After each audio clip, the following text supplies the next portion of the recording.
And now our valedictorian.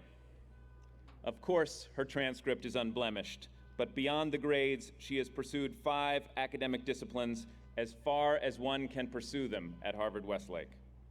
The breadth of her academic talent is as startling as its depth, for she has distinguished herself among her super talented peers in English, history, math, science, and computer science.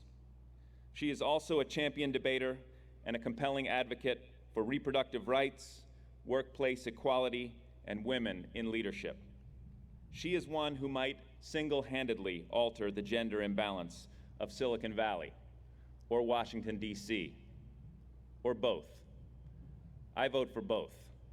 Please welcome the 2015 valedictorian, Amelia Miller.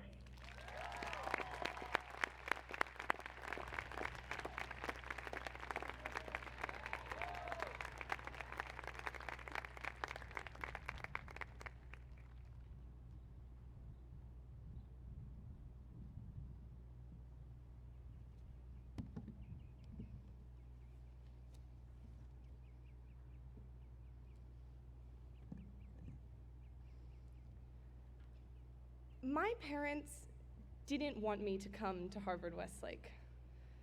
They were scared of it. And in their defense, it wasn't without reason. The family story goes that one Saturday night when I was little, my parents were at a friend's home for dinner. Near midnight, an exhausted girl stumbled down the stairs asking, "Do we have more black ink?" Her parents got her the printer cartridge, and as the tired girl retreated back to her essay, my father asked, "So, where does Katie go to school?" And that was that. No Harvard-Westlake for me. Between the apparent stress and the hour-long commute from our home in the Palisades, it wasn't in the cards. At least, not yet. By the time 8th grade came along, I had my own ideas. I had applied and was accepted to Harvard-Westlake.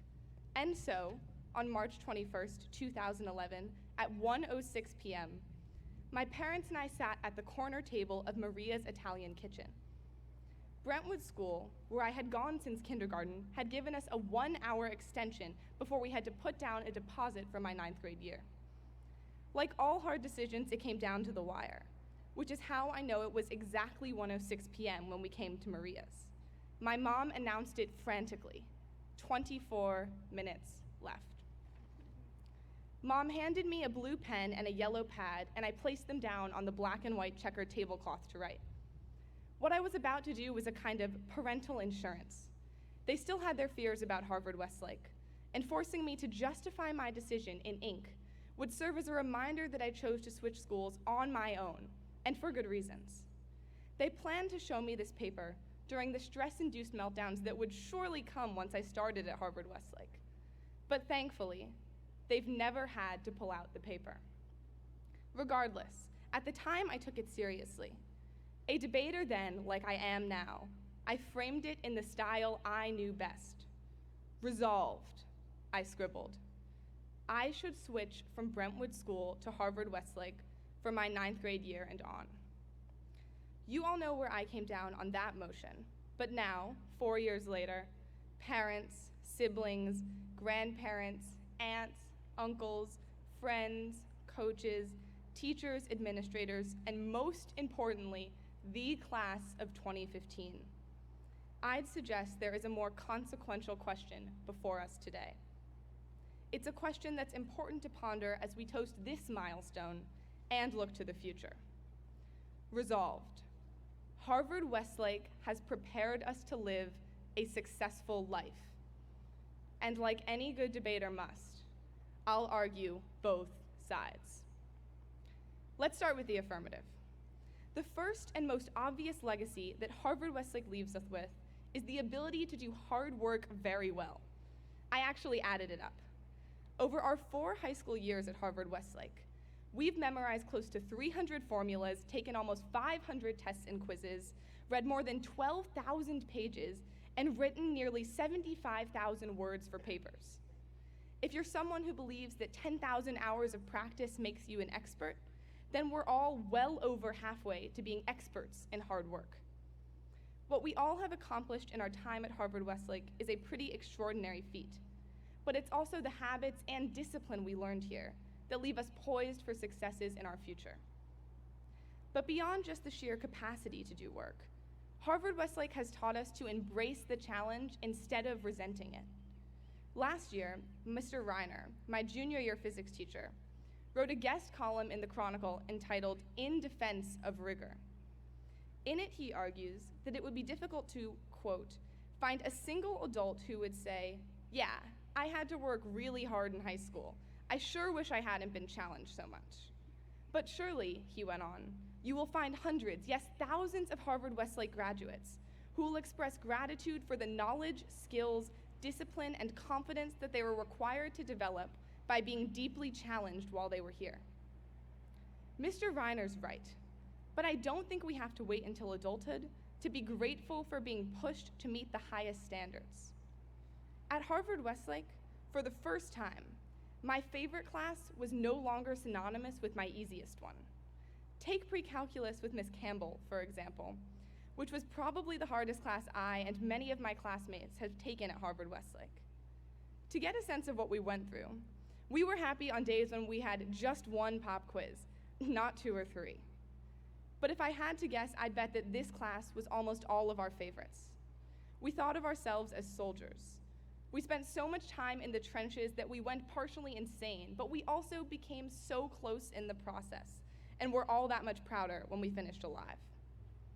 I'm sure everyone has their own version of pre-calculus, and even if some dismiss the sense of accomplishment that comes with completing a course like this, no one can deny we've learned resilience. For some of us, if we didn't learn how to fail in pre-calculus, we never would have been ready to fail in Physics C. Then there's the community. Whether you're learning from them or beside them, being surrounded by such smart and passionate people who will support you, push you, listen to you, and even change you is a rare and lucky thing. It's the teachers who won't let you get away with anything but your best, who are so enthusiastic about their subjects that they can't help but have it rub off on their students. It's the range of offerings, from robotics to Shakespeare, from water polo to playwrights, where even if you aren't a participant yourself, you benefit from such diverse intellectual and cultural exposure. It's a school that makes you so aware of problems in the world beyond our LA bubble that recently, after a showing of The Hunting Grounds, a documentary about sexual assault on college campuses, almost the whole senior class stuck around to discuss what we could do to make it better. One group from our community deserves some special recognition: our parents.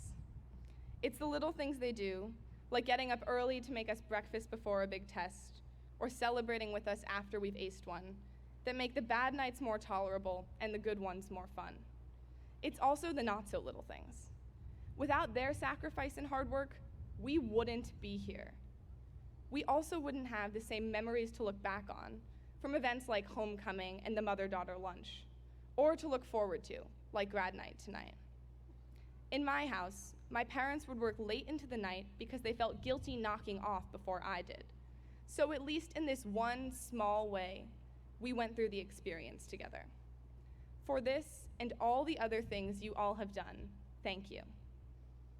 So after all this, the work ethic, the commitment to excellence, the incredible community, the breadth and depth of the offerings, and the call to serve the greater world, the answer is of course. Of course, Harvard-Westlake has prepared us to lead successful lives. But maybe all this intensity has bad repercussions. We barely sleep, we're too competitive, we're overscheduled, anxious, and burned out. Or so the argument would go, if you had to make it. The list of complaints could go on, but the con side, that is, the argument that Harvard-Westlake has not prepared us to lead successful lives, has less to do with any particular shortcoming of Harvard-Westlake and more to do with broader concerns about elite education. For years, thinkers and writers have been diagnosing the problems with an elite education like ours. In 2001, David Brooks called us organization kids, describing a strain of, quote, incredibly industrious students who were streamlined for ascent. By 2011, we were super people, as termed by James Atlas after seeing resumes that touted not only perfect grades, SATs, and mastery of an instrument, but also varsity sports, international service trips, and school-wide, if not nationwide, leadership in some area or another. And most recently, William Deresiewicz deemed us excellent sheep, a group, quote, trapped in a bubble of privilege, heading meekly in the same direction, great at what we're doing, but with no idea why we're doing it. Though the label has changed, the argument is the same. After years of jumping through meritocratic hurdles, have we learned anything more than how to secure the next prestigious credential? Some critics would say no, citing the almost magnetic pull of investment banks and consulting firms post-grad as proof that our risk-averse, status-seeking habits are unshakable. But that's hardly the full picture. Think about it this way. Have we been a little more careerist than some teenagers would ideally be? Perhaps. But in an era that our parents always say is very different from the one in which they grew up, there's no shame in doing what you need to do to get the kind of extraordinary opportunities we're all about to have. And for what it's worth, I'm not so sure that just because you initially commit to an activity with one eye on your college resume means you can't genuinely learn and grow from it. The reason schools like to see kids in Science Bowl or Community Council is because trying new things broadens you, challenges you, and helps you discover what you like, after all. At bottom, the sheep critique is an argument that our generation has defined success the wrong way. But that can't be right, because we're only 18, and if we're honest, we know we haven't defined anything yet. Our most important choices are in front of us. We are not automatons predestined for sheepdom. We have options, and we won't be sheep unless we choose to be.